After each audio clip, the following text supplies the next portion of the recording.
Welcome to Let Me Fix This. Enjoy the video. In this video, I will explain how to make Jimboy's tacos at home.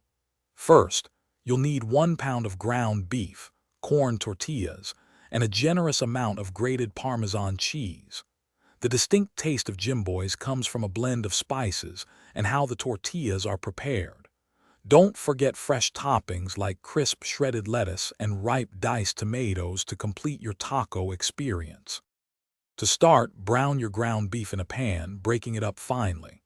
Once cooked, drain any excess fat and season it with a mix of salt, pepper, cumin, and chili powder. Next, heat about 1 inch of oil in a skillet.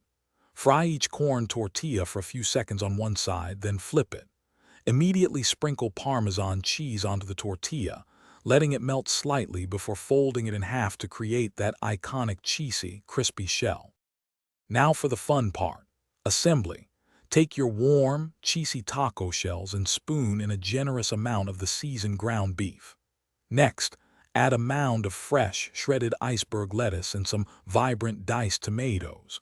For that authentic Jimboy's touch, sprinkle a bit more grated Parmesan cheese on the outside of the taco shell. This adds another layer of savory flavor and a delightful texture. Your homemade Jimboy's tacos are now ready to enjoy. Serve them right away to savor the warm, crispy shells and flavorful filling. These tacos are perfect on their own, or you can add your favorite taco sauce for an extra layer of flavor. They truly capture that unique taste you love. Don't forget to check the description below for a link to the Shark AI Ultra Robot Vacuum and other great deals. Thanks for watching. If you found this helpful, don't forget to like and subscribe.